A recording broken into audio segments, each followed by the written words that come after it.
여러분 안녕하십니까? 시사쇼 이것이 정치다의 윤정호입니다. 여당의 대선 후보 경선 레이스에서 도덕성 검증을 둘러싸고 후보들 간의 신경전 아주 치열해지고 있습니다. 이낙연 후보 측은 이재명 후보의 음주운전 재범 의혹을 제기하는 이 김부선 씨를 선거판에 끌어들였습니다. 이재명 후보 측은 이낙연 후보와 최성해 전 동양대 총장의 친분을 밝혀라 이런 또 의혹을 제기를 했습니다. 강성 지지층의 감정선을 건드린 건데요. 이에 비해 야권에서는 윤석열 후보가 드루킹 사과 1인 시위를 벌이고 있는 권성동 의원의 시위 현장을 찾았고 최재형 전 감사원장은 무너져가는 대한민국을 지켜만 볼 수 없었다며 대선 출마를 공식 선언했습니다. 대선 주자들 동향 전문가들과 바로 한번 짚어보도록 하겠습니다. 어서 오십시오. 안녕하세요. 네, 야권입니다. 윤석열 국민의힘 경선 후보. 오늘 드루킹 여론 조작에 대해 문재인 대통령 사과를 촉구하는 권성동 의원 지원에 나섰습니다. 자, 어떤 이야기를 했는지 화면으로 보시겠습니다.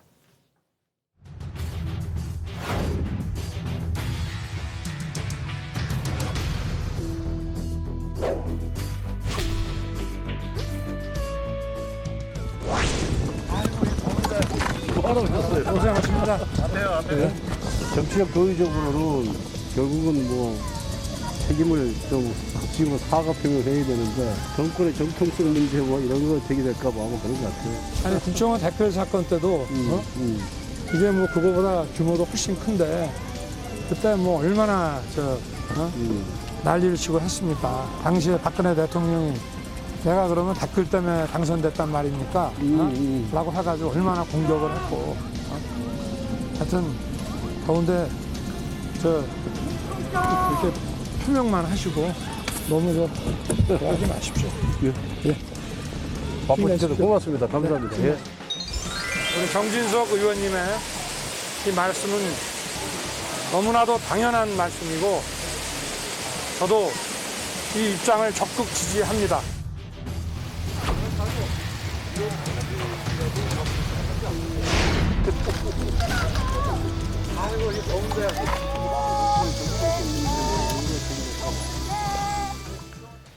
네, 오늘 윤석열 후보요. 이 드루킹 사건보다 규모가 크다. 이렇게 이야기했습니다. 과거 국정원 댓글 사건보다 드루킹 사건이 더 규모가 크다. 이렇게 이야기를 했는데요. 자, 윤종호 의원님, 네. 뭐 어떻게 받아들여야 됩니까? 그러니까 이제 윤석열 후보가 본인이 이제 검사 시절에 국정원 댓글 사건을 조사를 했지 않습니까? 네. 당시에 국정원 댓글 사건에서 밝혀진 이 댓글 같은 경우는 41만 건 정도 됐어요. 네. 근데 이제 이 사건으로 해서 윤 후보 같은 경우는 이제 지방에 좌천되기도 했고 여러 가지 이제 어려움을 겪었죠. 수사를 하다가. 이제 물론 뭐 주체는 다릅니다만은 이번 드루킹 이제 특검에서 김경수 전 지사에 대해서 이제 대법원의 판결이 났는데 네. 그 판결문을 보면 뭐 좋아요, 싫어요 등등 해서 보면 한 8천만 건 이상 정도가 됩니다. 예. 이제 그런 면에서 보면 물론 주체는 다르지만 일단 숫자 면에서 보면 드루킹이 한 게 너무나 많고 네. 그리고 그만큼 중요하다. 즉 이 선거라는 게 민주주의에 있어서 가장 중요한 어떤 절차적 행위 아니겠습니까? 네. 근데 이거를 어떤 면에서 영향을 미쳤다는 것은 굉장히 중요한 의미고 지난번에 허익범 특검이 언론 인터뷰를 통해서 그런 이야기를 한 적이 있습니다.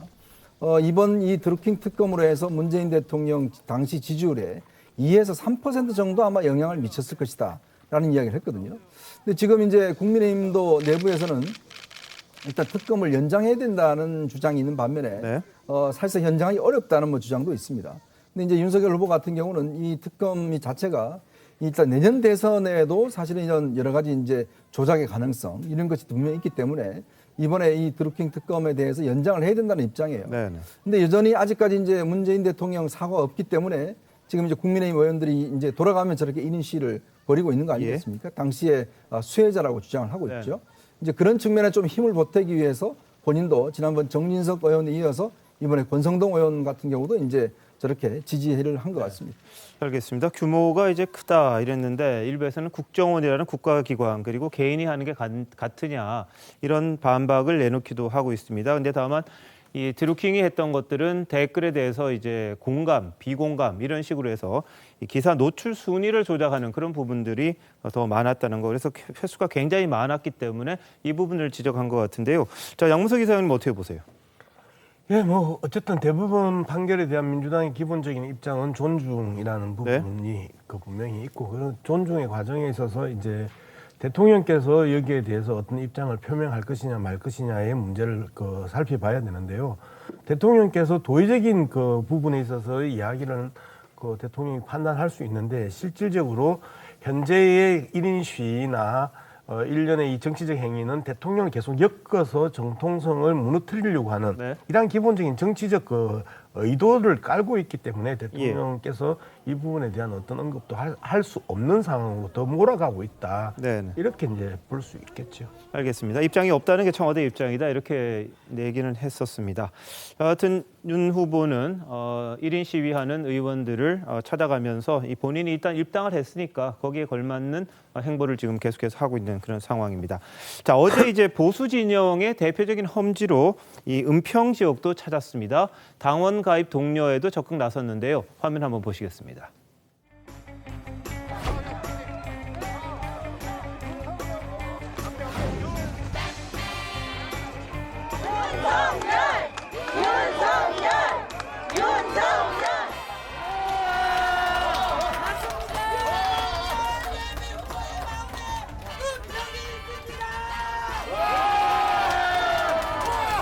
감사합니다. 모두 힘을 모아주시기 바랍니다.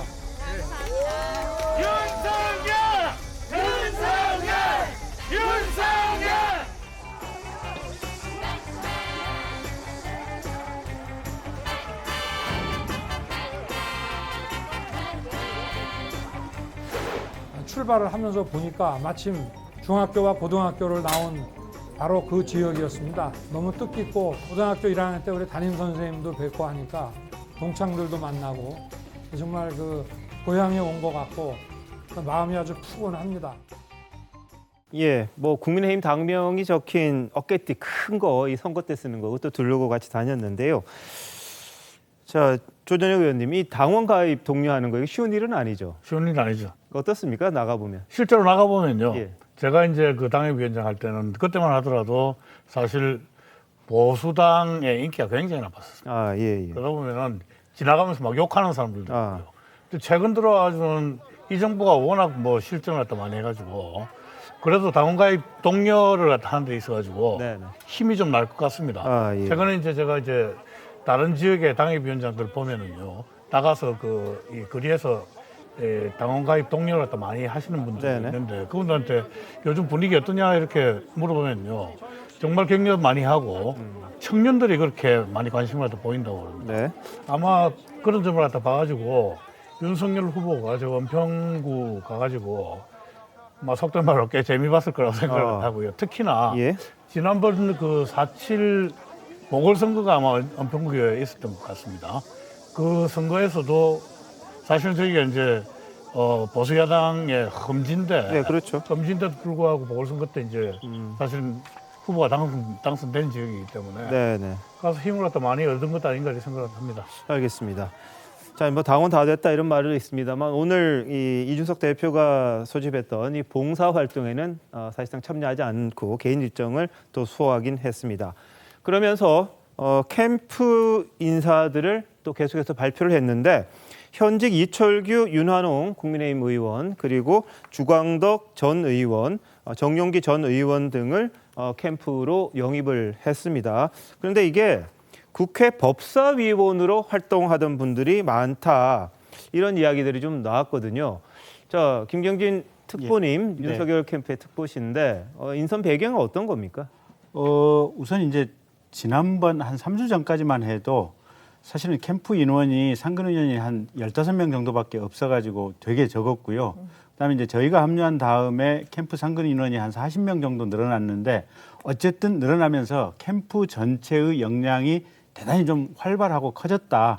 그래서 후보께서도 캠프를 이렇게 적극적으로 확대해야 된다. 예. 그래봐야 지금 한 50명, 60명 수준이니까요. 네네. 가령 뭐 이낙연 후보나 또 이재명 후보 같은 경우는 최소한 한 300명에서 500명 정도 지금 캠프 인원이 되거든요.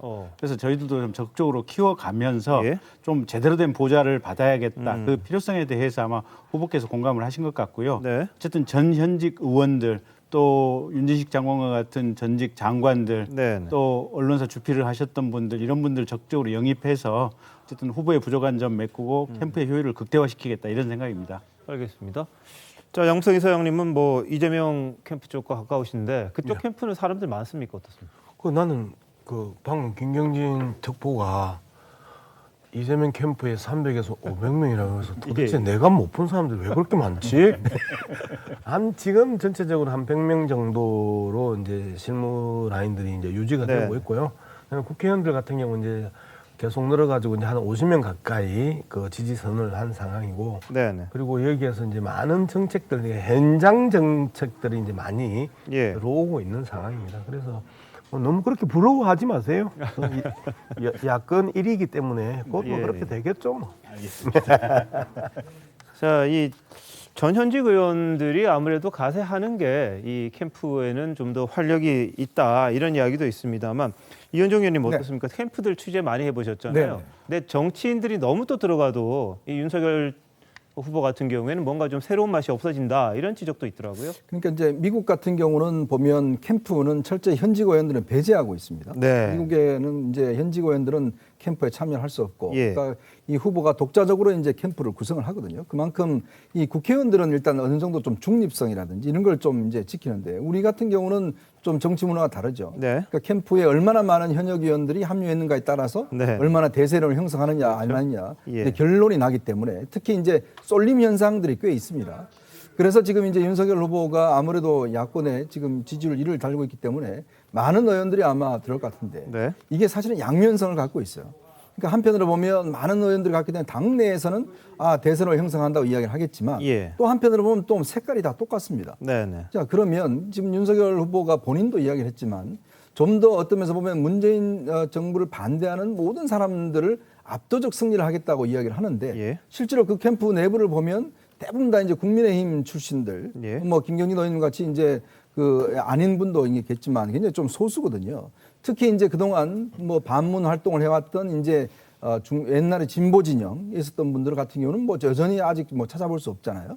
이제 그렇기 때문에 오히려 이렇게 지금 국민의힘 의원들이 많이 이렇게 들어가게 되면 실제로 중도 영역에 있던 분들이 들어가는 룸이 상당히 작아지는 어떤 측면이 있어요. 네.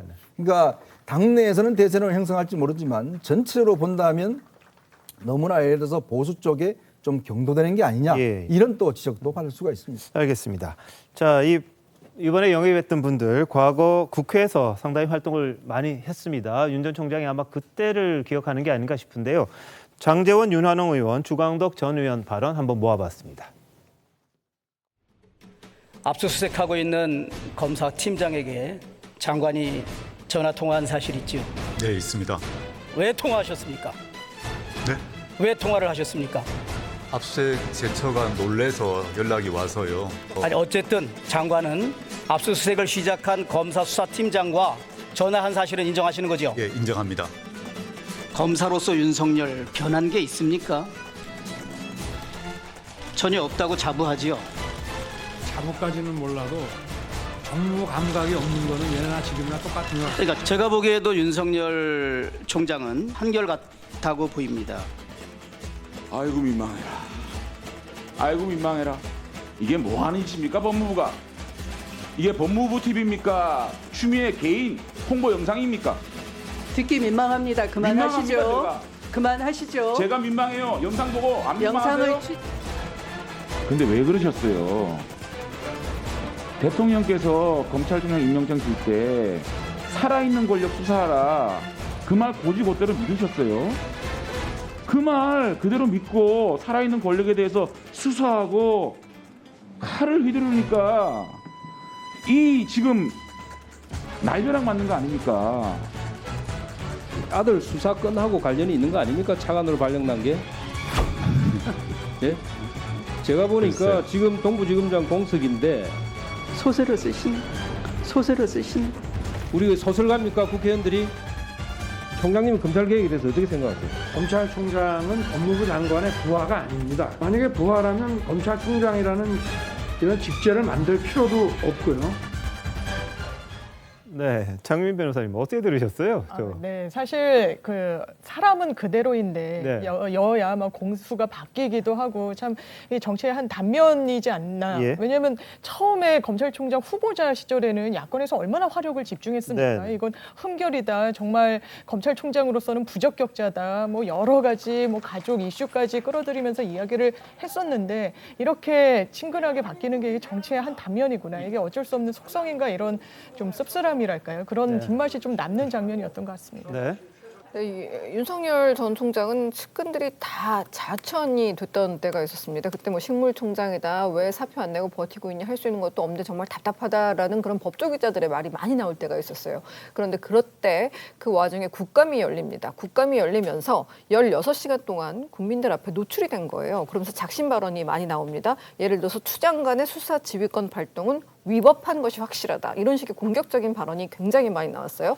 바로 저 국감입니다. 근데 저 국감 당시에 모두 다 자천돼가지고 공보까지 다 자기 라인이 아닌 사람들이 오면서 사실상 입도 닫혀 있는 상황이다라는 평가가 있었는데 저 16시간 동안 의원들을 상대로 분출을 하게 되는 거죠. 그런데 그때 윤 총장이 야당의 의원들과 미리 연락을 하는 사이는 아니었어요. 왜냐하면 그 연락하는 것이 문제가 될 수 있기 때문에 연락을 하지 않는 것으로 알고 있는데 이렇게 16명, 18명 의원들이 한 번씩 돌아가면서 질문을 하는데 물론 여당 의원들의 화력이 굉장히 강하지만 야당 의원들이 좀 조언을 하고 뭐 도와주고 또 이런 추 장관에 대해서 질문을 한다든지 이런 유리한 질문을 하다 보니까 그래도 할만했어라는 그런 회상을 했던 것으로 제가 알고 있습니다. 네. 그렇기 때문에 그때 봐왔던 사람 장제원 의원 그리고 윤한홍 의원, 김도욱 의원 그리고 또 뭐 이런 분들이 지금 함께하는 것이 아니냐 이런 네. 해석이 나옵니다. 네, 장기현 의원은 예전에 청문회 때 했던 말과 지금의 말을 비교하면 상당히 본인도 좀 쑥스러워하는 그런 부분이 있습니다. 왜냐하면 그 당시에 굉장히 윤 전 총장에 대해서 몰아붙였던 적이 있습니다만 지금은 상황실장을 맡아서 캠프의 핵심 인물이 됐거든요. 하여튼 뭐 정치라는 게 영원한 적, 영원한 아군도 없습니다만 인선을 보니까 과거 인연이 있던 분들을 아마 눈여겨봤다가 발탁한 거 아니냐 이런 생각이 좀 듭니다. 자, 근데 국민의힘은요, 이 당대표 직속으로 대선 후보 검증단을 만들기로 했습니다. 그리고 김진태 전 의원을 단장으로 유력하게 검토하고 있다 이런 보도가 있었습니다. 그런데 아시다시피 김진태 전 의원은 윤석열 검찰총장 인사청문회 당시에 저격수로 불릴 만큼 윤 전 총장에게 맹공을 가했던 분인데요. 당시 화면 보시겠습니다. 그거 좀 속닥거리지 마세요. 이거 봐요. 이거 누구야? 좀 제대로 좀 경청을 하세요. 제가 물어볼 때는. 잘 모르겠습니다. 그냥 모른다고 하면 돼요? 예? 우리 윤석열 검사 다시 한번 물어보세요. 저거. 알겠습니다. 그런 코미디 같은 답변 하지 마시고요. 워낙 여기저기 문제가 많아서 어느 것부터 해야 될지 모를 정도였습니다. 윤석열 후보자에게 촉구합니다. 책임을 지고 후보자를 사퇴하기 바랍니다. 갈수록 태산입니다. 정권의 코디네이터 문재인 대통령의 복심 양정철을 연초에 만났다. 만나서 무슨 얘기를 했을까요? 총장 시켜준다고 그러던가요? 그분이 무슨 검찰 그래서. 뭐 그거는 너무 근거 없는 그런 얘기입니다. 그거 지금 자세가 별로 아름다워 보이지가 않습니다. 국민의 대표인 국회의원이 묻는데 아무 얘기 한 게 없으면 뭐하러 만났어요? 이렇게 거짓말을 한 사람이 어떻게 검찰총장이 되겠습니까? 저는 명백한 부적격자라고 명백히 이야기를 합니다. 네, 야, 저 모습 보니까 윤석열 견제용이다 이런 말이 안 나올 수가 없겠는데요. 조정혁 의원님 어떻게 보십니까? 뭐 윤석열 견제용으로 해야 하겠습니까만 네네. 그 지금 결정은 그 이준석 대표가 하는 거거든요. 예, 그렇죠. 이준석 대표가 무슨 말을 했는가 하면은 지금 사실 이제 과거 이제 그 법사위원들 보면은 네네. 그 법사위원들이 윤석열 캠프에 지금 많이 가 있다. 예. 그래서 과거 뭐 전현직을 갖다 다 통틀어 봐도 이제 그 캠프에 많이 가 있고. 네네. 그런데 이렇게 검증을 갖다 하려고 그러면 그래도 검찰 출신들이 검증 부분을 잘 하기 때문에 이렇게 찾아보니까 남는 사람이 지금 사실 김진태 의원 하나밖에 없나 봐요. 야, 그렇구나. 캠프에 가 있으니까 그분들을 못 시키니까 그렇게 되는군요. 그러니까 말입니다. 이것도 어떻게 보면은 지금 장제원 의원도 사실은 과거에 이제 윤석열 후보에 대해 가지고 굉장히 맹공을 갖다 뽑던 그렇죠. 사람 아닙니까? 예. 막 그때마다 그 역할이 따로 있는 것 같습니다. 네. 자, 그래서 이준석 대표가 오늘 거기에 대해서 해명을 했습니다. 이간질하려는 게 아니다. 이렇게 반박을 했는데요. 일단 들어보시죠. 김진태 자유한국당 의원은 윤석열 5 불가론을 거론하면서 이렇게 거짓말하는 사람이 어떻게 검찰총장이 되나 명백한 부적격자라고 비난한 바 있습니다. 윤석열 킬러로 불리기도 했습니다. 윤석열 예비후보에게 무시당한 이준석 대표의 자존심 때문인지 윤석열을 향한 당내 지저분한 싸움판의 서막일지 국민들은 지켜볼 것입니다. 제가 그 뭐 이간질하려는 건 아니고요. 예. 검사 출신 의원님들이 거의 다 윤석열 총장의 캠프에 들어가 계시거나 아니면 굉장한 친소 관계가 있습니다. 네, 그렇기 때문에 저희가 좀 그런 게 덜한 법조인 중에서 고르다 보니까 김진태 의원님이 언급이 되었고. 예, 이현종 의원은 어떻게 보십니까? 일단 이제 이 검증위원회의 목적이 뭐냐, 그리고 또 이게 조직의 위상에서 일단 이게 대표 직속이 맞느냐 이런 이제 문제가 제기될 수 있어요. 왜냐하면 현재 경선관리위원회가 구성이 되어 있습니다. 서병수 위원장을 중심으로 해서 이제 경선을 관리하는 것입니다. 자, 그렇다면 이 검증위원회를 구성하려면 사실상 이 경선관리위원회 산하에서 이제 구성을 해서 지금 14명의 후보인가요? 이분들에 대한 이제 검증하는 뭐 그 정도는 이해할 수 있습니다만 왜 대표 직속으로 했을까라는 이제 일단 의문점이 있는 것이고요. 그렇다면 이 검증위원회라는 게 상대방의 즉 여당의 공세에 대해서 어떤 면에서 보면 대응하는 검증 조직인지 아니면 지금 14명의 후보를 검증하겠다는 것인지 뭐 14명을 다 검증하겠습니까만 제가 볼 때는 뭐 1, 2등 정도만 하겠죠. 그렇다면 이제 이 부분과 관련해서는 이미 윤석열 캠프에서 법률단이 구성이 됐고 많은 의원들이 있어서 이거는 여당의 공세에 대해서 대응을 하고 있는데 굳이 당 안에 이런 거를 왜 만들까라는 거죠. 과연 그러면 여당의 공세를 방어하기 위해서 만든다 그러면 어차피 여기도 그러면 후보 측한테 물어볼 수밖에 없어요. 사안마다. 독자적으로 뭐 할 수 있는 게 없단 말이죠. 이제 그런 측면에서 볼 때는 윤 캠프 측에서도 제가 알기로는 좀 의아해하고 있는 것 같습니다. 굳이 이거를 지금 만드는 이유가 뭐고 더군다나 대표 직속으로 검증위원회를 만든다는 게 그러면 예를 들어서 독자적으로 그러면 윤석열 후보에 대해서 아니면 뭐 최 후보에 대해서 검증을 하겠다는 것인지 그렇다면 아니면 여당한테 대해서 뭐 어떤 반박을 하겠다는 것인지 이 목적 자체가 좀 불분명하기 때문에 미묘한 지금 어떤 갈등 양상이 있는 게 아닌가 저는 그렇게 예측을 하고 있습니다. 여쭤보죠. 뭐 김경진 특보님 캠프에서 어떻습니까? 이 부분에 대해서는요? 글쎄요. 저희도 뭐 제가 당의 입장을 잘 아는 것은 아니기 때문에 근데 어차피 이준석 대표 입장에서는 당 대표로서 역할을 하는 거고요. 저희들은 이제 당에서 검증에 관련된 어떤 자료 요청이라든지 소명 요청이 온다면 성실하게 응할 생각입니다. 그래서 뭐 저희는 특별한 생각이 없습니다. 알겠습니다. 이게 무슨 이간질이라는 생각도 안 되고요. 그리고 당에서 기본적으로 후보에 대해서 검증할 부분 검증해야 되지 않겠습니까? 그렇죠. 아무 이견이 없습니다. 알겠습니다. 이현종 의원께서는 좀 더 이게 내밀한 부분을 이야기하시고 싶은 거고 김경진 대변인 특보는 아마 이 형식적인 부분을 이야기하시는 것 같습니다. 그 속내는 잘 모르겠습니다만 어떨까요, 조정혁 의원님은? 근데 어떤 선거든가 간에 그 선거가 있을 때 당내에서 후보들 갖다 검증을 갖다 하는 검증위원회는 꼭 있습니다. 그래서 그런 이 평상시의 절차대로만 하면 문제가 없고 후보들한테 괜히 뭐 의심 사거나 뭐 이런 일은 좀 아니었으면 좋겠다는 생각이 들긴 합니다. 알겠습니다. 자, 뭐 여당에서도 지금 자체 검증을 하자 이렇게 이야기가 되고 있는 상황이고 야당도 어차피 후보에 대한 검증은 필요하다. 그러니까 뭐 할 수밖에 없는 상황일 것 같습니다만 이 정치적인 의도가 있느냐 없느냐 이걸 둘러싸고 갈등은 좀 있을지 모르겠습니다. 이 과정상 어떻게 될지 모르겠는데 한번 저희들도 지켜보도록 하고요. 윤 후보의 여러 가지 말 행동 이런 부분에 대한 관심들이 계속해서 이어지고 있습니다. 이른바 다리를 이렇게 넓게 벌리는 이른바 쩍벌이라 그러죠. 그 습관이 연일 도마 위에 오르고 있는데 여권에서 비판하는 모습 그리고 이준석 대표가 이게 뭐 호재도 될 수 있다 이렇게 역발상을 한 부분이 있거든요. 같이 한번 들어보시죠. 제가 꼭 우리 총장님한테 정말 이거는 하고 싶은 말. 그 전서부터 계속 봤는데 쩍벌 쩍벌 너무 심해. 조금만 좀 줄이세요. 아 진짜 저 선거 나가시기 전에 요건 고치셔야 돼요. 쇠살 버릇 여름까지 간다고 앉는 자세도 보세요. 그것도 주변에 참모들이 여러 번 지적했을 거예요. 근데 안 고쳐지잖아요. 쩍벌은 이제 뉴스가 아니고요. 쩍벌이 개선되는 방향성이 생긴다 그러면 국민들이 그걸 뉴스로 삼을 겁니다. 야, 저게 참 고쳐지지 않는 건데 놓치게 노력하는구나. 아, 오히려 좋게 그런 게 호재가 좋게 될 거다. 보일 호재로 전 될 수 있다 이렇게 보는 거고요. 예, 최강욱 열린민주당 대표 같은 경우에는요. 설마 저 정도일 줄 몰랐다 이렇게 이야기를 하면서 인격과 품성은 결코 성적순이 아니다 이런 식으로 또 약간 비판적으로 이야기를 했습니다. 여기 이제 조국 전 장관도 이른바 참전을 했다고 할까요? 요즘 연일 윤석열 후보에 대한 공세를 강화하고 있는 그런 상황인데 조만간 지하철 탈 텐데 그때는 힘주어 다리 모을 거다. 그러면 보수 언론들이 야 고쳤다. 옹호하는 그런 보도를 할 것이다. 이렇게 예언을 했습니다.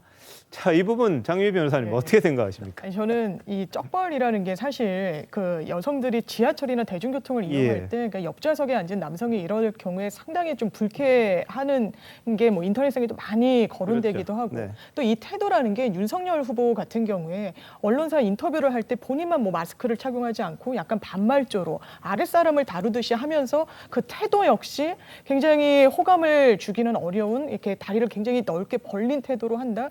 이게 다 총체적으로 이 후보의 비호감도를 상당히 높인다는 생각이 좀 들고요. 네네. 이걸 고친다고 해서 호감도가 높아질 거다? 전 그렇게 생각하지 않습니다. 이건 당연히 개선돼야 되고 아마 옆에서도 많이 충고를 할 거라고 보여지는데 지금까지 보여지는 굉장히 외연을 확장하겠다고 이야기하지만 이런 작은 태도가 봤을 때는 굉장히 고집스럽고 올드하고 굉장히 폐쇄적으로 보이는 그런 이미지를 구축하는데 더 좀 증대를 시키고 있다. 이런 부분이 좀 안타깝습니다. 알겠습니다. 여권의 비판, 조국 전 장관의 비판, 그리고 이준석 대표의 말 어떻게 보셨습니까? 이게 참 잘못된 건 잘못된 거죠. 뭐 공익 광고가 있지 않습니까? 지하철에서 쩍벌하지 마세요. 근데요, 이 주제를 가지고 우리가 이렇게 좀 이야기를 하잖아요. 그러니까 정치인들은요, 본인의 부고 빼고는 다 나오는 게 좋습니다. 이게 왜 그러냐면 이게 논란이 되고 화제가 되고 또 그 과정들에 대해서 국민들이 보면서 관심을 가지거든요. 그러니까 이게 선거에서 참 묘한 게요. 이게 나쁘다고 생각하는 건데 이게 어떤 결과를 놓고 보면 나쁘지 않는 게 있을 수가 있어요. 즉 뉴스를 지금 어떤 면에서 보면 장악을 해버리는 겁니다. 즉 쩍벌이라는 문제가 단순히 이 윤석열 후보한테는 그 자체로는 나쁜 건데 문제는 이렇게 논란이 되고 그럼 고치겠습니다. 그러니까 본인이 이제 본인이 키우는 반려견이 또 쩍벌하는 장면을 그걸 또 올렸잖아요. 그러니까 또 그게 또 관심이 되고 관심을 놓게 되면 이게 사실은 뉴스를 다 장악을 하게 되면 이게 나중에 되면 국민들의 인상이 뭐냐면 그 쩍벌보다는 그 관심을 가지는 것들 이게 이제 오히려 더 화제로 넘어가거든요. 그래서 이게 참 선거 전략에서는 그렇습니다. 이게 선거 전략을 짤 때 이런 부분들이 결코 나쁜 게 아니다. 이준석 대표 이야기했듯이 결국 화제성이 되고 나중에 머릿속에 남는 거는 뭐 예를 들어서 재밌다, 귀엽다 뭐 이런 것만 남는 거거든요. 그래서 사실은 어떤 특정한 혐오성 발언이나 이런 거를 제외하고는 사실 선거 때는 이런 것도 화제되는 게 크게 나쁘지는 저는 않다고 봅니다. 알겠습니다. 윤 후보는 지금 저 모습이요. 이 토리가 반려견입니다. 반려견인데 아예 이 180도로 벌인 말입니다. 이건 이름이 말인데 반려견인데 완전 180도까지 벌린 사진을 올려놓고는 셀프 디스, 그러니까 스스로를 디스하면서 오히려 이걸 약간 뭐 화제를 돌린다 그럴까요? 잘못이라기보다는 다른 형식으로 좀 말하려고 하는 그런 모습을 좀 보여주고 있습니다. 매일 0.1cm씩 줄여나가기 그러면서 이제 좀 줄이겠다 이런 의도를 보이는데 저걸 보면은 또 저 운영하는 사람들은 상당히 센스가 있다 이런 생각을 또 한다고 하는데 어떻게 보십니까? 양문석 이사장님은?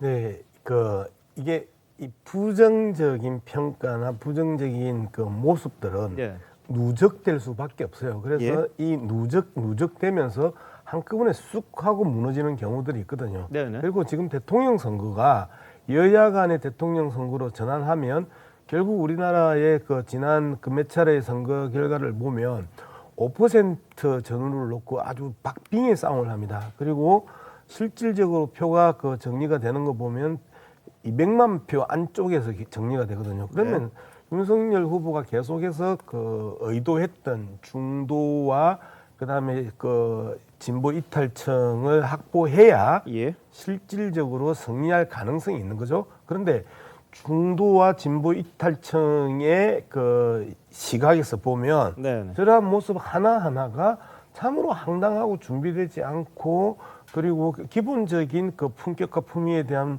그 공격을 받을 수 있는 소지들을 계속해서 말과 행동으로 보여주는 거잖아요.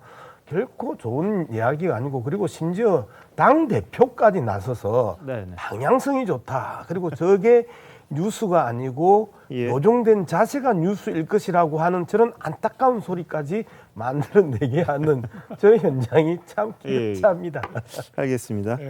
자, 이 다리 벌리는 거 논란돼 있고 그 때문에 이제 이미지 컨설팅도 받았다고 합니다. 한 2시간 받아서 뭐 일부 조언을 받아들였다고 이야기는 하는데 SNS 활용은 굉장히 열심히 하는 것 같습니다. 이게 정치에 들어오면서 뭔가 친근한 분위기를 만들기 위해서 민트 초콜릿 이게 요즘 또 유행인가 본데요. 이거 먹는 모습을 보여주면서 이 역시 토리 스타그램에서 하는 건데 이게 맛있게 먹는 건지 억지로 먹는 건지는 모르겠습니다만 여하튼 일단 화제는 모았어요. 저 민트 초코가 약간 이 치약 냄새가 나는데 저게 글쎄요. 자기는 잘 먹는다 이렇게 이야기를 했는데 이거 어떤 문화예요 이게? 자, 민트 초코 아이스크림을 국밥처럼 먹고 있다라는 표현이 나왔는데 저때 이제 근데 왜 들어갔는데 숟가락에 들어갔는데 인상을 찌푸릴까? 그게 설마 수정 아닐까? 그렇게 맛있게 먹는 것처럼 보이지 않는다. 여러 반응이 나오고 있는데요. 말씀하신 것처럼 치약 맛이 납니다. 민초라는 건 민트 초코 아이스크림인데 치약 맛 아이스크림에 초코 알맹이가 들어가 있는 겁니다. 요즘 최고의 화제로 꼽히는 호불호 음식입니다. 예를 들면 옛날에 이제 탕수육에 소스를 부어 먹느냐, 찍어 먹느냐 이런 식으로 부먹 찍먹이 과거의 논란이었다면 요즘은 너 민트 좋아해? 아니면 민초 안 좋아해? 이런 식으로 성향을 알아보는 한 잣대로 등장하고 있어요. MZ 세대에서.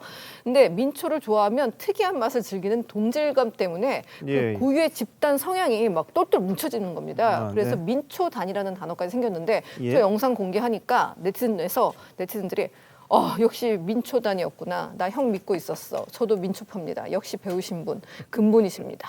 이런 반응도 있고 한편으로는 민초를 좋아하다니 지지 철회한다. 실망이다. 이렇게 극과 극의 반응이 있습니다. 알겠습니다.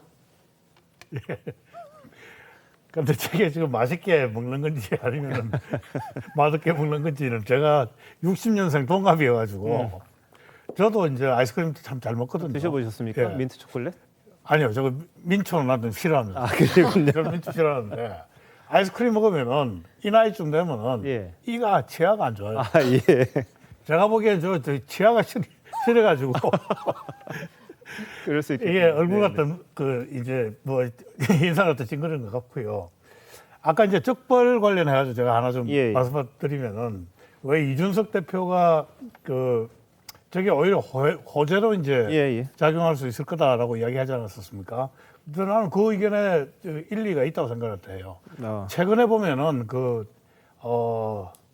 오원영 박사인가 그분 나오는 TV 프로그램이 있습니다. 금쪽 같은 내 새끼인가 프로그램인데 나무 방송이니까 다른 채널이긴 합니다. 네, 뭐 또 그리고 또 다른 채널이 하지만은 우리 아이가 달라졌어요 하는 이런 프로그램들이 있는데 그 프로그램들 갖다 요즘 보면서 굉장히 사람들이 열광을 갖다 해요. 그러니까 아이들이 정말 그 하루 자고 나서 달라지고 하루 자고 나서 이제 달라지고 하는 그 모습을 갖다 보면서 열광을 갖다 하는데 그 윤석열 후보가 만약 자기 그 저 버릇을 갖다 좀 그 눈에 띄게 고친다고 그러면은 꽤 호감을 더 많이 받을 수도 있다고 저는 생각을 합니다. 알겠습니다. 뭐 보시는 분 대통령 후보잖아요. 그리고 야권 1위예요. 대통령 후보가 아입니까?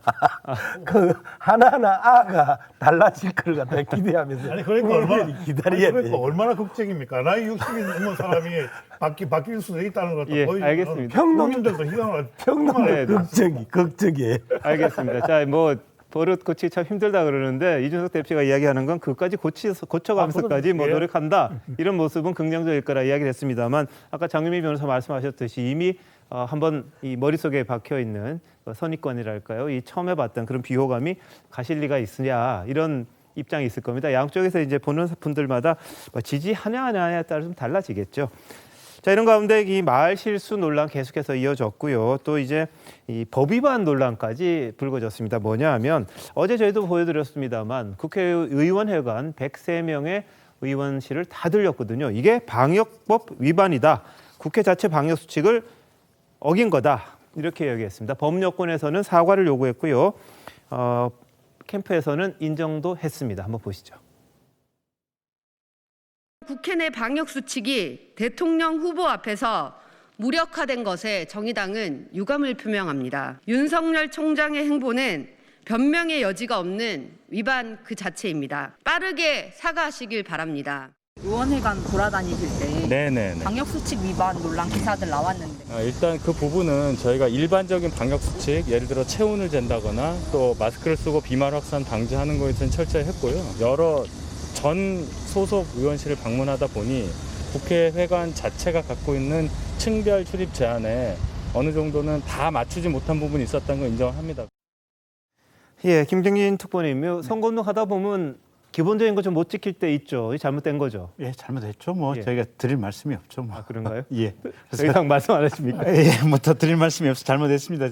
대발하지 않도록 노력하겠습니다. 예, 그게 확실한 뭐 인정 같습니다. 네. 일단 마스크 쓰고 가긴 했습니다만 그 상대 쪽에서 또 마스크가 없을 경우도 있고 이런 부분도 있고 100세 군대를 다 다녔다. 웬만하면 좀 만나지 말자 이런 입장인데 아무래도 처음이다 보니까 저런 행동을 그것까지는 생각 못했을 수 있습니다만 지금 코로나 시국이 워낙 엄중하니까 그 부분에 대해서는 잘못을 인정하고 사과하는 게 맞다고 생각하고요.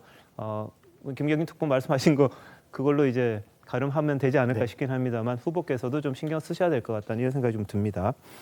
자, 이런 가운데 윤석열 후보 부인과 관련된 논란이 줄리 의혹, 이른바 줄리 의혹이 새로운 방향으로 좀 흐르고 있습니다. 친여 성향의 매체에서 줄리가 유흥업소에서 근무한 것 같지는 않다. 그 줄리가 아닌 것 같다. 이런 보도가 나오기 시작해서 그런 건데요. 김민성 기자, 이거 어떤 내용입니까? 자, 줄리 의혹이 사실상 이제 마무리 국면으로 가는 것 아니냐라고 분석하는 일부 시각까지 있을 정도입니다. 굿모닝 충청이라는 매체가 있습니다. 그동안 줄리 의혹과 관련해서 어떻게 기사를 썼냐면요. 윤석열 끝내 너의 사지를 네가 이렇게 손보리라, 또는 스톤과 줄리가 국힘을 지옥으로 안내할 것이다. 윤석열의 시간이 끝나가고 있다 등의 기사와 칼럼이 나온 매체입니다. 그런데 이런 말도 했었어요. 우리가 클럽 종업원을 영부인으로 선택할 만큼 유권자들은 관대하지 않다. 이런 표현까지 등장했던 매체인데요. 근데 이 매체가 돌연 줄리 의혹은 낭설이다라고 기사를 보도한 거예요. 자, 무엇인가 봤더니 김건희 씨가 서울 르네모 호텔 클럽의 호스티스 출신 줄리로 알려져 있는데 이건 당시 상황을 전혀 모르는 낭설이다라고 정리를 했어요. 호텔 직원들 사이에서는 그냥 김 교수라고 불렸다라는 그런 발언을 인용해 보도하기도 했습니다. 알겠습니다. 그러면서 김건희 이꼴 줄리라는 등식은 애초부터 설립 불가이다라고 하면서 기사를 썼는데 저게 정말 또 의미가 있는 게 뭐냐면요. 굿모닝 춘청의 한 칼럼리스트가요. 줄리라고 계속 유튜브에서 방송을 했던 열린공감 TV에서 줄리 의혹을 방송하는 분이시기도 해요. 그러니까 완전 연관이 없다고 볼 수도 없거든요. 그래서 언론계에 관심이 모아지고 있는 상황입니다. 알겠습니다. 자, 뭐 이거 가지고 다 해소됐다. 그리고 끝이다. 이렇게 그냥 끝내지는 않을 것 같긴 합니다. 그런데 다만 최근 진보진영 매체라고 하는 한겨레 경향에서 보도했던 줄리 의혹하고 또 열린공감TV에서 방송했던 줄리 의혹하고 이게 좀 차이가 있다. 그래서 뭐가 정답이냐. 그러면 둘 다 틀린 거 아니냐. 뭐 이런 이야기도 나오고 있고 이 근거가 좀 부족하다. 낭설이다. 이런 식의 좀 해석도 가능하게 나오는 것 같은데 장미 변호사님이 이 의혹 여기서 끝날까요? 아니면 계속해서 뭔가 좀 나올까요? 계속 기다 아니다 식으로까지도 그 보도가 되고 있기 때문에 상당히 지속이 될 것 같고 사실 그 포문을 연 거는 당사자 인터뷰였기 때문에 아마 대선 전국 내내 좀 여지는 있을 거라고 생각합니다. 다만 이 뭐 기조가 바뀌었다는 언론사의 기사에서 이 김건희 씨가 줄리일 수가 없다. 다들 호텔 직원들이 김 교수라고 지칭했다라고 하는데 교수 직함을 가진 분이 왜 호텔 직원들 그것도 지금 뭐 의혹이 계속 제기되는 것 아닙니까? 왜 그 알고 지낼 수밖에 없는 그런 상황이었는지에 대해서는 좀 물음표가 해결되지 않는 부분이 있어서 그렇다면 왜 이 호텔 직원들은 뭐 줄리가 아니라고 하더라도 이 김 교수라는 존재를 알았는지 이 부분에 대해서는 아직까지는 좀 여백이 남아 있는 거 아닌가? 그리고 이 부분에 대해서도 언론사의 취재는 계속될 거라고 생각합니다. 알겠습니다. 자, 경찰은요. 김건희 씨의 유흥 접대부설, 검사 동거설 이런 부분을 주장했던 유튜브 채널 열린공감TV에 대한 수사에 착수를 했습니다. 윤캠프 측에서 주거 침입 및 정보통신망법상 명예훼손 혐의로 고발을 했고 당사자도 이 부분에 대해서 아들이 또 법적 조치를 한 그런 부분인데요. 경찰 수사 이제 좀 지켜봐야 할 그럴 상황인 것 같습니다. 자, 이런 가운데 최재형 전 감사원장이 오늘 대선 출마를 공식 선언했습니다. 한번 보시죠. 저는 벽에 부딪혔습니다. 그 벽은 권력의 단맛에 취한 지금의 정권이었습니다. 감사원장의 임기를 끝까지 마치고 좋은 평판을 받는 사람으로 남느냐, 아니면 비난을 감수하고 대한민국을 위하여 나를 던질 것인가. 저희 선택은 대한민국이었습니다. 국민의 한 사람으로 무너져가는 대한민국을 지켜만 보고 있을 수는 없었기 때문입니다. 예, 권력의 단맛에 취한 정권이다. 문재인 정부를 향해서 이렇게 이야기를 했고요. 국민이 이뤄놓은 성과가 자신들의 몫인 양 자화자찬한다. 이런 이야기도 했습니다. 선언식에서 애국가를 직접 부르는 모습도 좀 특이한 그런 모양이었는데, 자, 이현정 의원 어떻게 보셨습니까? 일단 이제 최재형 감사원장이 감사원장을 그만두고 난 다음에 정치를 하겠다고 이제 본인이 전격 입당을 했지 않습니까? 근데 이제 항상 국민들께서 이제 가지는 의문이 왜 정치를 하시러 나왔지? 라는 부분에 대한 이제 의문들이 항상 있었어요. 왜냐하면 본인이 감사원장 그만둘 때도 그렇고 또 정치를 할 때도 그렇고 입당할 때도 그렇고, 그러니까 본인이 감사원장을 이제 헌법상 이 임기가 보장된 감사원장을 중도에 포기하면서까지 나왔던 그 이유. 사실 윤석열 후보 같은 경우는 이제 본인이 한 1년 넘게 추미애 장관과 갈등이 쭉 봐왔기 때문에 나름대로 거기에서 어떤 논거가 있지만 본인은 이제 월성원전 1호기 감사와 관련해서 이제 국회에서 그동안 했던 거, 그 이외에는 사실상 이 정부에 대해서 어떤 식의 생각, 또 본인은 뭘 하겠다, 이런 부분이 없었는데 이제 오늘 그 문제를 이제 국민들 앞에서 이야기를 하고, 특히 이제 이 정권 전체가 사실은 이제 참 국민들에게 굉장히 고통을 주고 있다. 이런 부분들, 이걸 이제 더 이상 지속시키면 안 되겠다. 이 애국심, 이런 부분들을 이제 강조를 한 것 같습니다. 근데 이제 아무래도 보니까 이제 그동안 국민들이 가진 의문이, 결정적으로 그렇다면 본인이 감사원장을 그만두면서 이 야당에 입당을 해서 대선 후보로 빠르게 직속한 이러한 근거와 이유가 저는 좀 부족했지 않는가. 그리고 또 일문일답을 통해서 각 오늘 기자들이 여러 사안에 대해서 많은 질문들을 했어요. 그랬더니 본인이 그건 아직 준비가 안 돼 있다, 모르겠다, 이렇게 일단 답변을 하셔서 아직 이게 좀 준비가 덜 갖춰진 게 아닌가, 이제 그런 의아심들이 있었습니다. 자, 양희사 형님 어떻게 보셨어요? 최재형 전 감사원장이 왜 자기가 임기 중반에 나와서 대통령 선거에 출마한지에 대한 설득력이 무지하게 떨어지는 분이잖아요. 그러니까 오히려 윤석열 전 총장보다 더 심한 표현들로 자신이 있던 먹던 우물을 향해서 침을 받고 있는 거잖아요. 권력의 단맛에 취한 정권. 그 다음에 항상 국민 위에 있었다.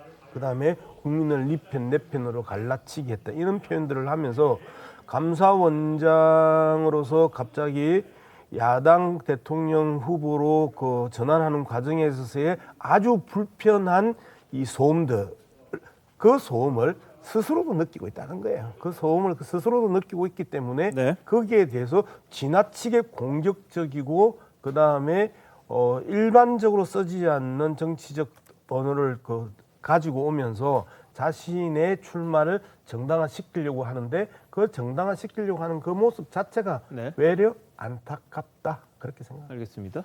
아니 근데 저는 감사원장 본인이 감사원장 재직 시에 현 정권이 하고 있던 헌법 위반, 법치 파괴의 점을 본인이 감사원장으로 뼈저리게 느꼈던 거 아니에요, 보면.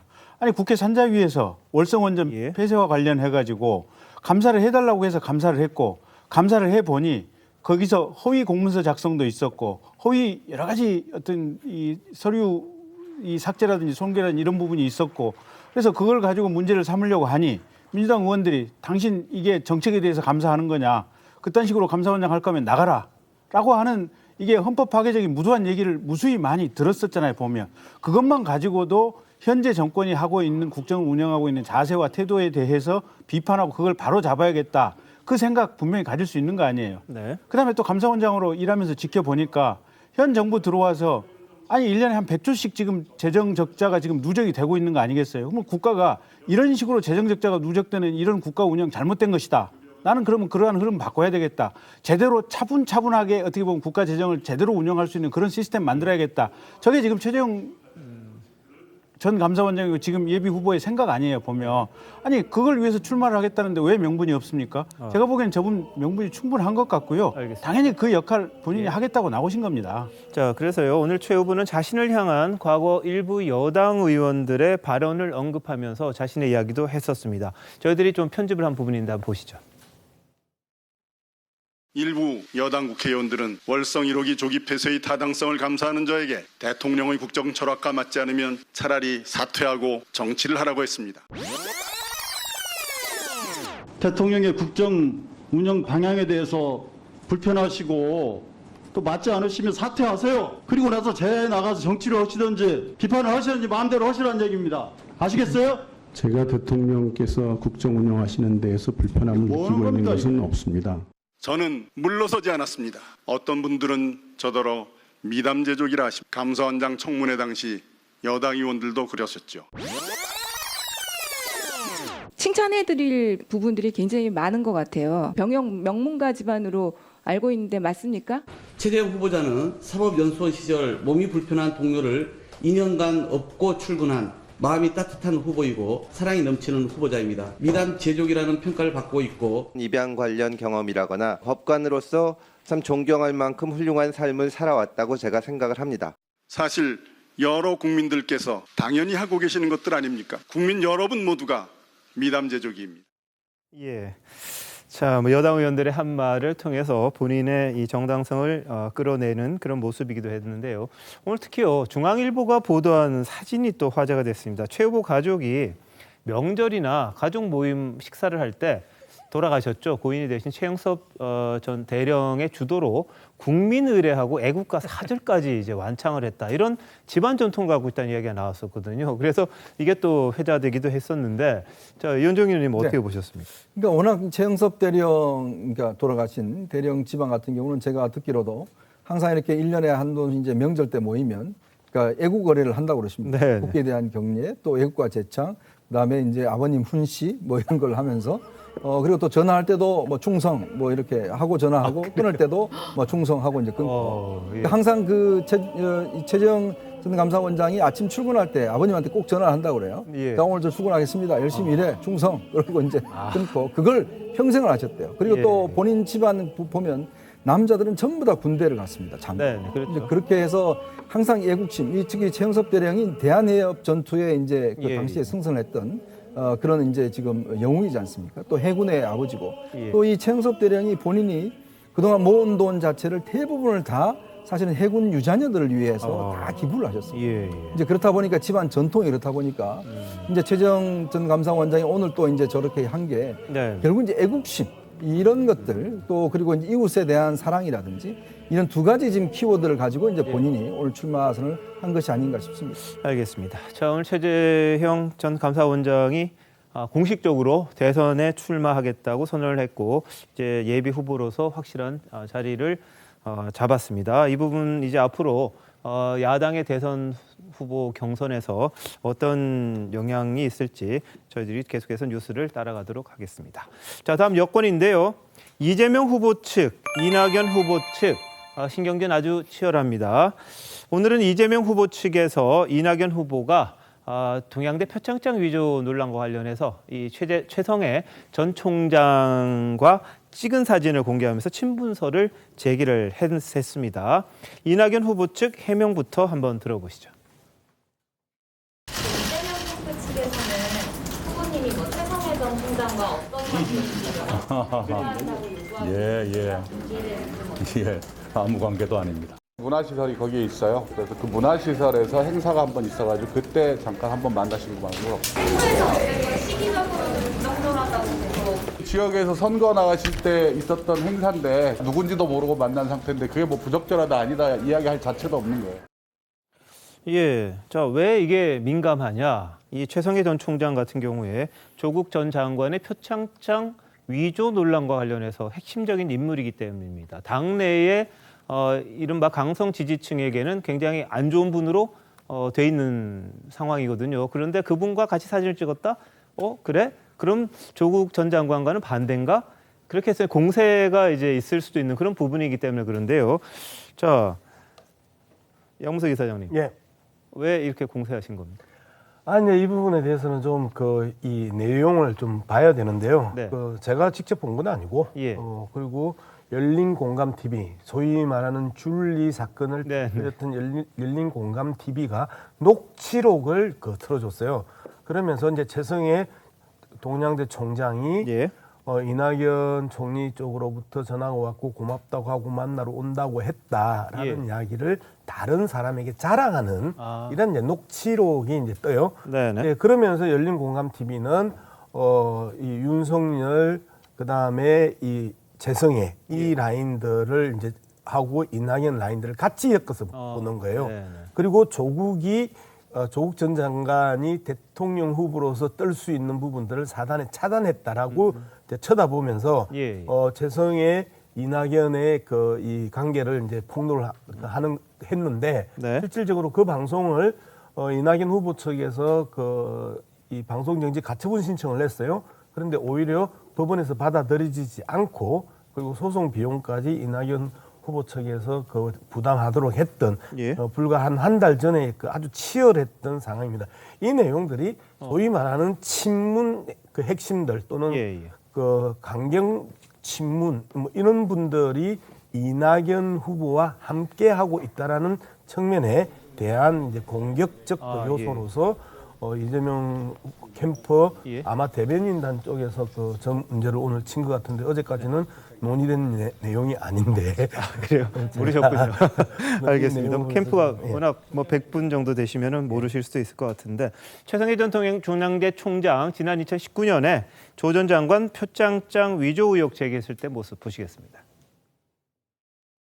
저 딸아이 분명히 봉사를 했고요. 물론 그 뒤에 이 봉사활동 표창장이 어떻게 발급되었는지는 저도 사실 알 수가 없습니다. 저희 아이가 상장을 받아온 건 사실이란 것입니다. 실제로 좀 안 나갔다는 입장은 여전히 유지하고 계시는 건가요? 총장님 명의로 발급한 적이 없다. 없어요. 제가 모르게 발부가 될 수 없는 게 이제 직인을 찍어야 되지 않습니까? 이건 거짓말도 못합니다. 왜냐하면은 1년 번호가 달라요. 네. 또 이낙연 후보 측에서는 역으로 이재명 지사가 좀 조직 쪽에 계신 분과 찍은 사진을 또 반대로 내놨더라고요. 그렇게 사진 찍은 건 그러면 문제가 안 되냐? 이렇게 또 서로 이 공세를 펼치고 있는 그런 상황입니다. 자, 이 사진 조정혁 의원님, 정치인들 사진 찍는 건 일상 아닙니까? 근데 가끔 사건이 터질 때 보면 누구와 사진 찍었다. 그게 또 논란이 되더라고요. 네. 근데 와서 찍자 그러면은 정치인이 또 안 찍는다 그러면 그거 가지고 또 비난이 그냥 폭발을 하거든요. 근데 제가 이제 저 사진을 딱 보면서 뭐가 좀 기억이 나는가 하면요. 과거에 이제 김태호 의원이 총리 지명 받았을 때 그때 왜 누구죠 사진 한 장 때문에 낙마했었죠, 사실은. 박영차 회장하고 같이 이제 찍은 사진 관련해 가지고 모른다고 부인하지 않았었습니까? 그런데 제가 보기에는 대학교 총장 같으면은 적어도 국무총리와 당무 같으면 서로 좀 뭔가 친분이 있었을 가능성이 굉장히 높을 것 같습니다. 그래서 저런 부분에 있어가지고 조국하고 연루가 돼 있던 말든 관계없이 저는 솔직하게 알면 안다고 이야기를 하는 게 나는 바른 이 대처 방법인가 아닌가 생각을 합니다. 알겠습니다. 또 이낙연 후보가 논란되는 부분은 지난달에 이런 이야기도 했습니다. 대통령에게 조국 장관 임명하지 않았으면 좋겠다는 의견을 전달했었다. 그 모습 보시겠습니다. 조국 장관 임명 여부에 관해 문재인 대통령께 찬성, 반대 중 어떤 의견을 내셨습니까? 네, 안 하셨으면 좋겠다는 의견을 드렸었습니다. 너무 많은 상처를 이미 받고 계셨기 때문에 대통령께도 부담이 될 것 같아서 그런 말씀을 드렸습니다. 네, 지금 양무석 이사장이 말씀하셨던 내용이 그런 부분인데 말하자면 이 열린공감TV가 녹취를 공개한 부분 최 전 총장이 지인에게 한 이야기입니다. 이낙연은 조국을 친 사람이야. 이낙연은 나에게 조국을 쳐줘서 고맙다고 인사한 사람이야. 이런 말을 했다는 이 녹취가 나온 거거든요. 이것에 대해서 이제 최 전 총장은 이거 그냥 사적이고 허황된 이야기였을 뿐인데 그 왜 그러느냐 이렇게 또 반론을 제시하기는 했었습니다. 여튼 조 전 장관 임명에 대한 부동의 요청을 했다는 거 그런 부분들이 맞물려 가면서 이재명 후보 측에서는 또 공세의 한 포인트가 된 것 같은데 어떻게 보십니까? 그러니까 조 장관 임명을 안 했으면 좋겠다라고 건의드린 내용은 결과에 있어서는 사실은 총리로서 제대로 된 의견을 피력한 거예요, 보면. 조국 본인도 지금 물론 아직은 뭐 법원 판결은 안 나왔지만 검찰에 의해서 기소돼서 지금 재판을 받고 있지 않습니까? 조국 부인 지금 1심에서 실형 선고받고 항소심 판결 조만간 나올 거 아니겠습니까? 1심에서 실형 4년 유죄 선고됐지 않습니까? 이런 상황적 맥락만 가지고 본다면 당연히 임명할 수 없는 사람이기 때문에 그걸 임명하지 말았으면 좋겠다라고 하는 것은 이 국무총리로서 어떻게 보면 적절한 판단인데 다만 아까 지금 이 총리께서 이 후보께서 말씀하신 부분 중에 조금 좀 약하다고 보여지는 부분이 너무 많은 상처를 받았기 때문에 그렇게 얘기를 하시면 안 되죠. 조국 장관 주변에 본인을 포함해서 너무 많은 비리의 의혹이 제기되고 있고 거기에 대해서 검찰이 수사를 하고 있는 등 여러 가지 문제점이 있기 때문에 임명해서는 안 될 것 같다고 건의를 드렸습니다. 이렇게 얘기를 하신다면 그러면 이낙연 저분은 대한민국의 국가 지도자로서 정말 멋진 분이다. 제대로 된 판단을 하는 분이다. 이렇게 판단을 하실 수 있을 텐데 너무 많은 상처를 받고 있어서 고개가 갸우뚱해지는데 어쨌든 결과로서 임용을 안 시켰으면 좋겠다라고 말씀하신 부분은 잘했다라고 생각을 하고 있고요.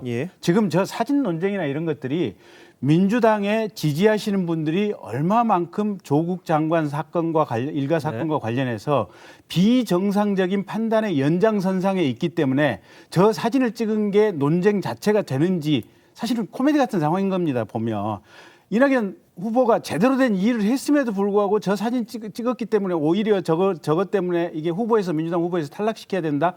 세상에 지금 그러면 법원에서 진행 중인 판결들의 이 흐름들을 뭐라고 보겠습니까? 민주당 지지자들은 다시 한번 되돌아봐야 될 부분입니다. 우리 김경진 전 의원이 윤석열 후보 특보로 들어가기 전에는 말을 천천히 하고 낮게 하고 이렇게 목에 힘을 주고 형난 적이 거의 없었어요. 근데 갑자기 민주당 공격할 때는 이렇게 나를 세워서 큰 목소리로 열정적으로 이야기를 새로운 모습입니다. 그 말씀이시고. 자, 근데 그 말씀 중에 민주당 지지자 중에 비정상적인 상황이라는 거는 뭐 개인에 따라 다를 테니까요. 일반화하기는 좀 어려운 말이라는 거 다시 한번 말씀을 드리고. 그거는 저는 김경진 변호사께서 말 잘못한 거 아니라고 생각할 때요. 자, 그건 개인적인 거라고. 아니. 이 관련해가지고는 사실은 추미애 이 전 법무장관도 마찬가지입니다. 어떻게 보면 댓글 사건을 갖다 이제 고발했다 했는데도 불구하고 그걸 사실 잘한 거지 않습니까? 결과적으로는 대한민국 민주주의를 갖다가 제대로 지킨 겁니다. 그럼에도 불구하고 그걸 갖다 내가 잘했다고 이야기를 갖다 못하는 이런 코미디 같은 사건이 저 진영에서만 지금 벌어지고 있는 거예요. 알겠습니다. 자, 이건 근데 바라보는 관점에 따라 좀 다를 것 같고요. 저는 이거는 관점하고 상관이 없다고 생각합니다. 그 자체도 아마 제가 볼 때는 조 의원님의 개인적인 생각이라고 좀 말씀드려야 될 것 같습니다. 그리고 추미애 전 장관은 계속해서 자신이 고발한 건 아니다. 특위 같은 데서 한 거지 본인 대표로서 그냥 이름만 올라갔을 뿐이다 이렇게 주장을 하고 있는 그런 상황이라는 말씀드리고 이낙연 후보와 최성해 전 총장의 사진 자체를 가지고 보는 입장에 따라서는 그게 잘못됐다고 뭐 볼 수도 있을 겁니다. 지지하는 층에서는요. 그러니까 이게 그걸 또 병상이다 비정상이다 이렇게 가르기는 좀 곤란하지 않느냐 이런 말씀 제가 드리는 거고요. 자, 이낙연 후보가 또 논란되는 게 하나 또 있습니다. 문재인 정부 국정 운영 70점이라고 평가한 부분입니다. 어제 TV조선 출연해서 한 말인데요. 들어보시죠. 100점 만점에 몇 점 정도 주시겠습니까? 참 어렵네요. 70점 정도 할까요? 기대 이하 아닌가요, 그렇다면? 많이 내려갔다 다시 올라가고 그러는데요. 역시 잘한 것은 잘한 것이고요. 아쉬운 건 또 아쉬운 것이고 그렇습니다. 평화 정책과 포용 정책은 개선돼야 한다고 생각합니다. 바꿔야 할 것은 역시 부동산 문제에 대한 국민들의 불만과 상실감 이것은 어떻게든 해결을 해야죠. 네, 이것도 역시 친문 성향 지지자들 사이에서는 그 정부 총리 아니었냐 이렇게 또 비판의 목소리가 나옵니다만 이 후보 입장에서는 본인의 생각, 부동산이라든지 이런 부분에 대한 잘못된 점을 지적한 그런 거거든요. 어떻게 보십니까? 저는 이게 지금 민주당 경선을 보면서 지금 이제 건드리지 못할 두 가지가 있는 것 같아요. 그건 뭐냐면 이제 문재인 대통령에 대한 평가, 조국 전 장관에 대한 평가. 이 두 가지가 지금 후보들 간에 정말 어떤 금도처럼 지금 돼 있는 상황 아니겠습니까? 특히 이제 조국 전 장관 문제 같은 경우는 당시에 청와대에서 문재인 대통령이 회의를 소집을 했는데 당시 이낙연 국무총리, 그다음에 이제 김경수 경남지사, 그리고 이제 임종석 비서실장, 또 당에서는 이해찬 대표와 이인영 원내대표 이렇게 참석을 했는데요. 그때 당시에 이낙연 총리와 그다음에 이제 임종석 실장, 김경수 지사는 다 임명하지 말자는 주장을 했습니다. 근데도 불구하고 이해찬 그다음에 이인영 이 두 분이 이제 강력하게 임명해야 된다고 그래서 결국은 지금까지 사실 민주당이 그 이후로 굉장히 지금 어떤 면에서 보면 이 조국 전 장관 문제에서 벗어나지 못하고 있는 거 아니겠어요? 근데 그거를 또 다시 이제 지금 공격하는 것이고 또 하나는 뭐 총리로서 본인을 비롯해서 사실은 본인의 한 역할에서 다 평가할 수 있죠. 근데 그거를 또 이제 공격의 대상으로 삼는단 말이에요. 그렇다면 민주당 경선은 과연 그러면 이 정부에 대한 평가는 없이 그럼 치를 것인지, 그럼 이 정부에 대해서 그냥 뭐 다 눈 감고 그냥 미래만 이야기할 것인지. 왜냐, 미래를 이야기하려면 현실을 이야기해야 되지 않습니까? 현재의 상황에서 얼마나 잘했는지 못했는지를 평가를 해야 미래가 있는 것이거든요. 그렇다면 과연 그러면 저 이재명 후보 측에서는 이 문재인 정부에 대한 평가를 안 할 겁니까? 당연히 그거 해야 될 거 아니겠습니까? 이낙연 후보도 마찬가지로 본인이 70점이라고 해서 그건 본인에 대한 평가도 있는 거거든요. 근데 그거를 저는 문제 삼다 그러면 이거는 정말 어떤 면에서 보면 그냥 현 정부에 대해서는 아무런 평가도 하지 말고 현 정부는 놔두고 그냥 앞만 보자라고 하는 것과 똑같지 않는가라는 생각이 듭니다. 예, 뭐 책상머리 평론일 수도 있다 저렇게 이야기를 하시면 그 부분입니다. 이건 민주당 당내 경선입니다. 그리고 민주당 당내 경선이고 현재 대통령이 40% 이상의 국정 운영 지지율을 계속 유지를 하고 있는 여전히 영향력이 큰 대통령입니다. 그리고 조국 전 장관에 대해서 많은 민주당 지지자들은 이후에 계속 밝혀지고 밝혀져야 할 재판의 과정들을 바라보고 있습니다. 이런 상황에 있어서 그 부분에 대해서 보다 객관적이고 공정한 평가를 하려고 지금 노력하는 것이고 분명하게 이 상황 자체가 야당과 여당이 싸우고 정권 재창출이냐 안 그러면 정권을 탈환하느냐 이 싸움이 아니고 민주당 당내 경선이라는 부분에 대해서 전혀 고려하지 않고 왜 저 이야기를 못하냐 뭐 민주당 후보들은 바보라서 못하는 것처럼 그렇게 이야기를 해버리면 안 된다는 거고요. 두 번째 70점이라는 평가요. 70점이라는 평가는 사실상 이낙연 후보가 그 제 눈을 찔른 그 행태가 됐는데 이게 TV조선이라는 게 상당히 있는 거예요. 제가 TV조선 나가지고 그 이야기를 못 하잖아요. 지금 실시간 유튜브들 거의 양수 욕하고 있잖아요. 그래서 약간 쫄아요. 그리고 TV조선 시청자들이 워낙 보수적이에요. 그분들한테 이낙연 전 총리가 좀 이 합리적인 모습을 보여주려고 던진 표현인데 실질적으로 TV조선이라고 하는 매체의 영향이 이낙연 후보의 말실수가 나오는 데 있어서 상당히 영향을 미쳤다. 이게 언론학계 양문석으로서의 입장입니다. 알겠습니다. 근데 저도 반론을 하나 드리고 싶은데. 뭔 또 반론? 일단 전 국민 오픈 프라이머리 아니겠습니까? 그렇죠. 당원만 가지고 한다면 양문석 이사장님 말씀이 그나마 조금이라도 생각할 여지가 있겠지만 전 국민 아무나 신청만 하면 되는 거 아니겠습니까? 네. 알겠습니다. 자, 이낙연 후보가 TV조선에 나왔다고 그래서 본인의 생각이 위축돼서 말씀하셨을 것 같지는 않고요. 뭔가 다목적인 포석이 있는 게 아닌가 싶긴 합니다. 하여튼 그런 부분들이 어제 또 이야기를 하시는 바람에 오늘 회자가 좀 됐습니다. 뉴스에서 이슈가 나오는 게 또 좋은 이야기죠. 이재명 후보 음주운전 경력 계속해서 논란입니다. 2004년 한 차례 했다 이렇게 이재명 후보 측은 이야기합니다만 다른 주자들은 당 차원의 검증단 설치 계속 요구합니다. 보시죠. 음주운전 치고는 상당히 센 징계를 받으신 거거든요. 150만 원 벌금을 받으셨단 말이에요. 이게 누범이 아니냐라는 그런 자연스러운 의혹이 나올 수밖에 없고 게다가 여배우가 그런 얘기를 또 하셨잖아요. 당 선관위에서 이 부분에 대한 과거 자료들을 좀 확인을 해주셨으면 좋겠고요. 또 다른 음주운전이 있는 게 아니냐라는 의혹을 제기했는데 전혀 없고요. 당과 선관위에서 정말 필요하다. 그렇게 하면 뭐 정하는 원칙에 따라 제출을 하는데요. 동료에 대한 최소한의 애정에 관한 문제라는 생각이 듭니다. 민주당은 이미 아주 오래전부터 벌금 액수와 상관없이 모든 정과를 공천 심사할 때 제출하고 있습니다. 본인들도 내셨을 텐데 그 말씀하시니까 좀 이해하기가 좀 어렵습니다.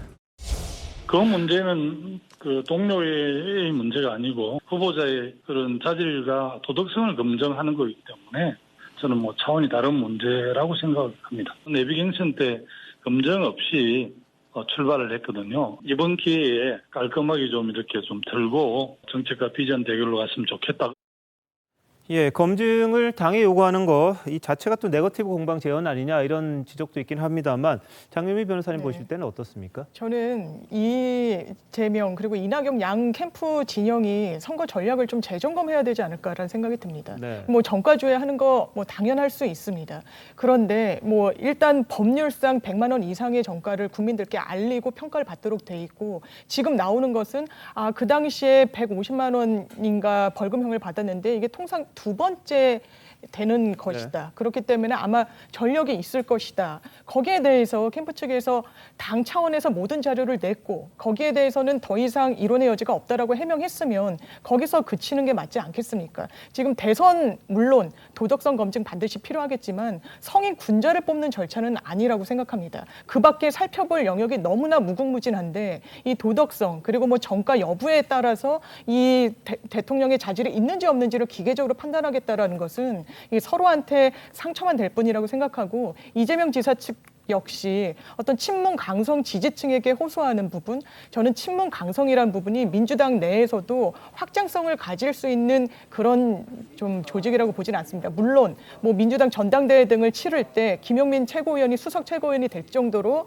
강성 지지층들의 표 결집이 아예 허수라고 치부할 수는 없겠지만 대선을 치르는 국면에서 그쪽에 호소를 한다. 굉장히 과다돼 있는 부분이 있기 때문에 대통령에게 70점이라는 비교적 후하지 않은 점수를 준 부분을 갖고 공격을 한다. 그리고 최성해 총장과 조국 전 장관의 어떤 그런 부분을 가지고 공격을 한다. 이건 별로 좋은 전략은 아니라고 생각합니다. 알겠습니다. 자, 음주운전 논란. 예. 자, 양 이사장님 잘 아십니까? 예, 어제 저녁에 제가 이제 이재명 지사하고 저녁 늦게까지 같이 회의를 한 입장에서 이제 이 부분에 대해서 다시 물었어요. 아니 왜 언론에서 모든 범죄경력 조회서를 냈다라고만 표현을 하지 아니라는 표현이 왜 안 나왔냐 라고 했더니 그렇죠. 그렇게 이야기를 했다. 그런데 언론에서 그렇게 받아 썼다라고 이야기를 했고 결코 아님에 대해서 분명히 이야기를 했고 그다음에 자, 그럼 확실히 할까요? 한 번이다 이렇게 이야기하신 거예요, 이재명 지사가? 한 번이라고 이야기를 했고 그다음에 검사가 범죄 경력 조회를 하면 모든 게 다 나옵니다. 그죠? 그거 한 번만 쳐보면 컴퓨터 한 번만 쳐보면 될 일을 저렇게 정쟁으로 몰고 가는 모습도 참 보기 안 좋고요. 그리고 그 민주당은 선거를 출마하려고 그러면 경찰서에 본인이 직접 가서 범죄 경력 조회서를 뗍니다. 그리고 그걸 갖다가 첨부해서 그 공천 심사 과정에 넣거든요.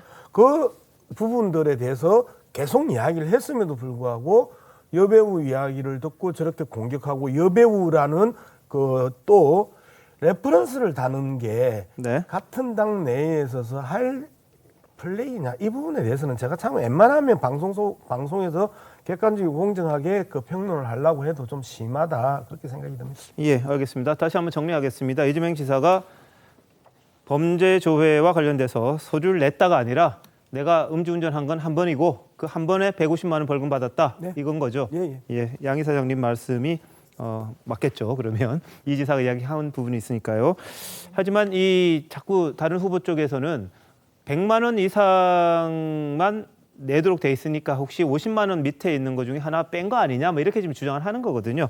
자, 그 부분은 제가 좀 설명을 드리면 사실은 범죄 경력 조회를 발급받아서 제출할 때 벌금 같은 상황이면 이게 100만 원 이상이다 이하다 이렇게 구분해서 출력하지는 않습니다. 그렇기 때문에 벌금이 있는 것은 무조건 다 이제 나오게 돼 있는데 다만 딱 하나 예외의 가능성이 사면이 됐을 때 그거는 그냥 지워져서 없어지거든요 보면. 근데 이제 그럴 가능성 사면 이전에 무슨 가능성 그거는 사실은 적지 않나 싶어서 그냥 요 액면 자체로 범죄 경력조회를 보면 되지 않을까 싶습니다. 알겠습니다. 사면이 된 경우에도 검사의 검사가 조회하는 컴퓨터에는 사면이 된 내용도 다 나오잖아요. 그러니까 이제 검찰청 내부에서 전산조회를 그렇겠죠. 하면 거기에는 이제 외부에 사면됐다고 증명서 낼 나오는데 때는 아니라는 외부로 거잖아요. 출력해서 예, 나가는 것은 사면된 부분은 또 빠져서 나갑니다. 알겠습니다. 검사가 함부로 자기 마음대로 못하죠. 그것도 못하죠. 근데 개인이 경찰에 이제 요청해서 본인이 자기 거를 뗄 때는 모르겠습니다만 뭐 제3자가 그렇게 할 수는 없는 부분이고요. 이 논란에 대해서 이제 확실하게 서류로서 다 같이 검증하면 되지 않을까 싶습니다. 자, 그리고요. 이재명 후보에 대해서는 지사직 찬스 이걸 또 지적하는 후보들이 있습니다. 경기도 예산으로 선거운동한다 이런 비난도 있거든요. 보시죠. 세금만 축내는 도지사는 하루라도 빨리 그만둬야 되고 자기같이 유능한 사람은 끝까지 해야 된다. 이렇게 경멸적인 글을 올리셨더라고요. 나는 선거운동에 지사 찬스를 쓸 마음 전혀 없다. 누구와는 달리. 이재명 지사가 지사 찬스로 뭘 쓰고 있습니까? 기본소득 홍보비 수십억 썼고요. 이재명은 돈 뿌리는 사나이다. 그걸 꼭 말해야 합니까? 경기도가 실제로 우리 이 지사님의 선거에 관여를 하고 있는지 안 하고 있는지 예산을 어떻게 쓰고 있는지 이런 부분들에 대해서 오히려 철저하게 검증하고 조사를 해야 된다. 저는 이렇게 생각을 합니다. 도청에서 홍보비를 가지고 언론을 상대로 이제 뭐 길들이기를 했다 뭐 이런 의혹을 제기를 했는데 제가 여러분들 길들이면 길들여지십니까? 홍보 예산 대비 언론 홍보 비율 이게 17개 시도 중에서 10위권으로 중하위에 속합니다. 이거를 작년 국정감사 때 야권 인사들이 주장을 했다가 저한테 이 지적을 당하고 망신을 좀 당하셨는데 그 얘기를 이제 와서 또 하는 것도 이런 거를 견강부회라고 하죠. 예, 법적으로 문제가 없죠. 지금 지사직 사퇴를 안 해도 됩니다. 근데 다만 원희룡 제주지사는 대선 출마를 위해서 사퇴를 했습니다만 이재명 지사는 아직까지 지사직을 갖고 있는 그런 부분에 대해서 비판이 나온 건데요. 어떻게 보십니까, 조준영 의원님은? 제가 이제 저녁에 차 타고 가다가 이제 라디오를 또 켜니까요. 네. 경기도에서 이제 청년 기본소득 그게 막 홍보 방송이 나와요. 광고 지금도 계속 예. 계속 그 홍보 방송이 예. 나오는 겁니다. 자, 경기도에서 청년 기본소득 그러면은 누가 도대체 상기해야 됩니까? 이재명 지사가 상기해야 되는 거예요. 그것뿐만 아니라 최근에 이제 또 그 기본소득 관련해가지고 국민 그 재난지원금 정부에서는 88% 나눠주기로 했지 않습니까? 그런데 경기도에서는 그 100% 지금 나눠주겠다는 거예요. 그래서 지금 지사 찬스를 다 쓰고 있는 겁니다. 예. 그리고 이 지사 찬스는 어떻게 보면은 저는 사전 선거 운동으로 보이기도 하고요. 특히 이게 이제 돈하고 연결되는 부분이기 때문에 이거는 사전 금권 선거까지 저는 연결되는 굉장히 심각한 문제라고 생각을 해요. 예. 그래서 지금 이 원희룡 지사 이야기를 한 것처럼 선거 운동을 할 것 같으면 빨리 깨끗하게 지사직을 갖다 물러나서 네네. 오해를 갖다 피하는 게 맞는 건 아닌가 이런 생각을 하고요. 예. 또 하나가 이제 뭐 또 다른 것도 있지 않습니까? 그 기본주택 이야기도 네네. 계속 지사로서 찬스 갖다 쓰면서 이야기를 갖다 하고 있는 겁니다. 알겠습니다. 그래서 좀 기본을 갖다 지켰으면 좋겠다는 생각이 듭니다. 알겠습니다. 자, 이재명 지사 측에서는 또 이 이낙연 캠프 수석 대변인을 허위사실 공표로 고발하기로 했습니다. 뭐냐 하면 경기도민 혈세가 후보 선거 운동을 위한 주유비와 차량 유지비로 흘러가고 있다 이렇게 또 지적을 했는데요. 이게 잘못됐다는 주장이죠. 어떻게 하시는 거예요?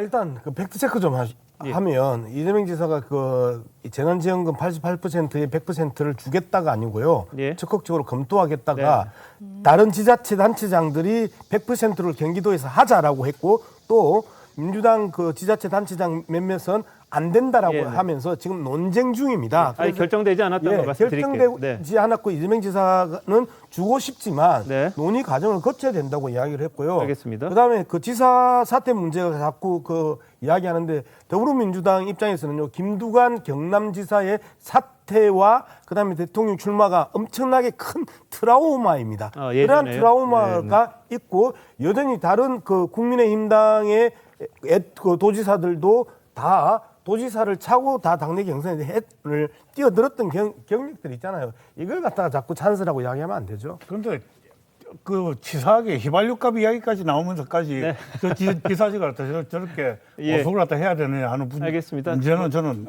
한번 생각을 이 지사 쪽에서는 지금 사퇴하는 게 무책임한 것 아니냐, 코로나 상황이 심각한데 그런 이유를 대긴 합니다만 국민들이 판단하시겠죠. 잠시만요.